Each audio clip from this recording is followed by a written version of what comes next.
3 fake inspectors showed up at my door before dawn, cutting the power to my block and demanding to get inside. They thought they were intimidating some random homeowner. What they didn't know was that my wife, calm steady Heather, was the newly appointed sheriff. That night, they weren't the ones inspecting us. We were the ones catching them red-handed. My name is Daniel Walker. I fix things for a living, engines, wiring, busted pipes, whatever squeaks, leaks, or sparks. I've always believed in repairing what's broken, no matter how stubborn it looks. Heather, she fixes bigger things. Systems, people, justice. She had just stepped into the role of county sheriff, no fanfare, no election, just a heavy badge and heavier responsibility. We didn't tell many people. Seemed safer that way. We thought life might stay simple. We were wrong. Oakwood was supposed to be a quiet neighborhood. We had our little red roof house on a sleepy street. I painted that roof myself, one blistering July, sweat soaking through my shirt, proud when it dried bright against the sky. For a while, life was ordinary. But quiet streets attract loud people, and in Oakwood that loudness had a name: Karen Lawson.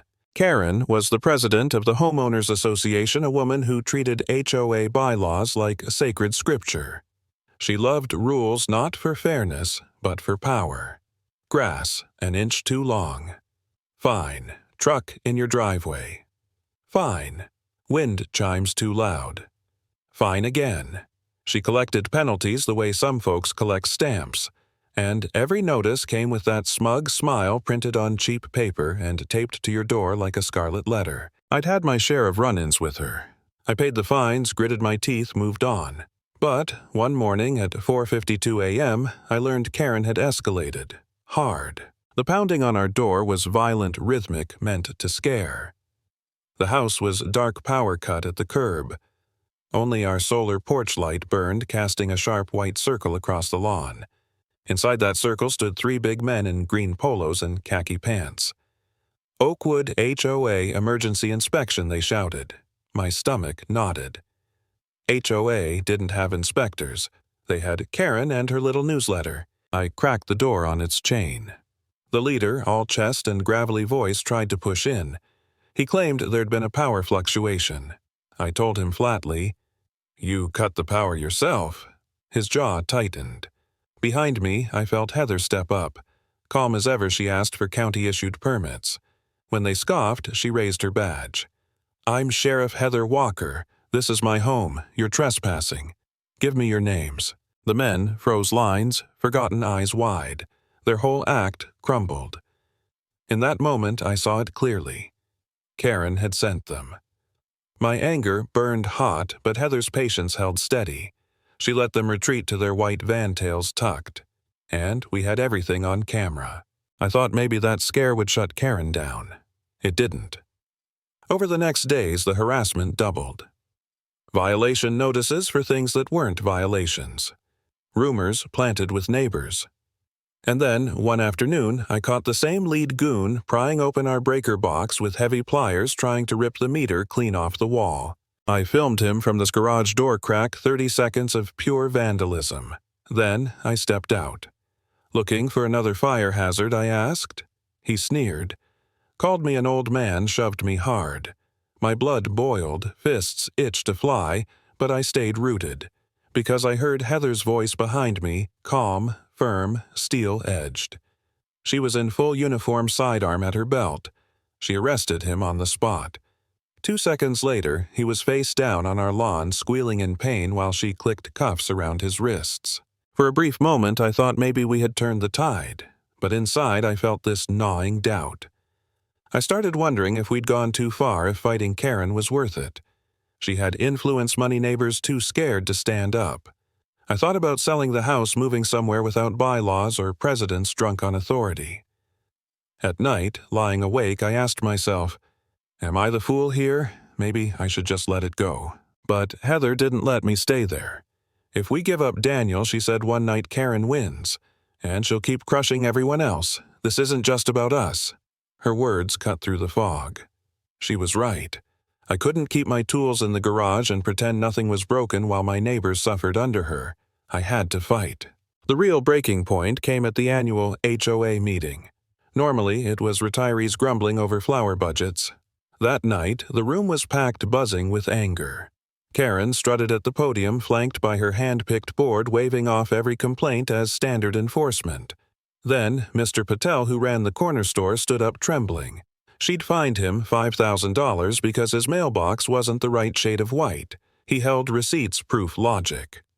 Karen smirked and said, "If you can't afford to maintain your property, maybe you should live elsewhere." The cruelty in her voice, it was deliberate, meant to humiliate him. The room erupted. People shouted. And then Henderson, another beaten-down neighbor, snapped. He pulled a pistol from behind his back. The crowd gasped Dove for cover. Karen froze terror, breaking her mask. Henderson wasn't aiming, just waving wild lost. But Heather didn't flinch. She slipped through the chaos like a shadow, struck his wrist, dropped the gun to the floor, pinned him against a table before anyone processed what happened. 3 seconds, problem solved. Cameras caught everything, and the crowd saw what real authority looked like. Karen's grip cracked that night, but desperation makes people reckless. Days later, a tow truck rumbled up at midnight to steal my work truck ordered by HOA cash only. One of the men swung a chain at me. I ducked inside the arc, leveraged his arm, and sent him crashing onto the driveway. Deputies arrested the crew, another nail in Karen's coffin. Still, she pressed on.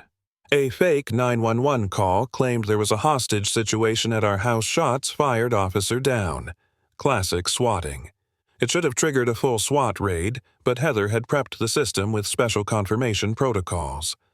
The call traced back to Karen's treasurer Miller, caught red-handed with burner phones and cash. He sang like a canary, giving up everything: fake inspectors, vandalism, fraud, illegal towing, even a storage locker full of evidence. I'll never forget walking into that locker.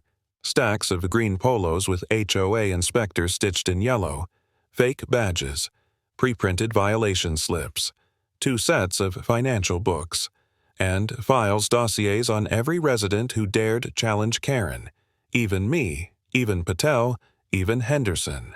She'd been stalking her neighbors, digging for dirt, building a private little kingdom of fear, and we were tearing it down brick by brick.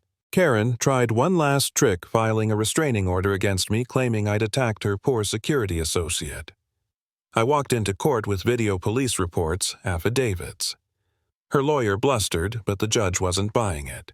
When the footage played of me calmly defending myself against a swinging chain, the courtroom went silent. The judge dismissed her case with prejudice, ordered her to pay my court costs, and sent everything to the district attorney. Karen's face was pale, lips pressed thin. She knew the game was ending. But she couldn't help herself. Surveillance drones buzzed over our backyard, cameras pointed at our windows. I documented it, captured the FAA number, traced it to her brother-in-law's shell company. Deputies seized the drone, downloaded logs of flights over half the neighborhood, footage of kids on swing sets, families in gardens. It wasn't just harassment anymore. It was stalking. Predatory, deliberate, ugly. That was the final nail. At dawn, unmarked cars rolled silent down our street. Deputies knocked politely on Karen's perfect stone walkway. Minutes later, she walked out in silk pajamas, hair a mess, wrists cuffed. The woman who had terrorized Oakwood with phony rules and hired thugs looked small, pathetic, stripped of every ounce of power. And that's where it ended. Her empire of fear collapsed under the weight of her own lies, her own paper trail. Bullies build their kingdoms on fear, but the moment you shine a light, the whole structure burns away.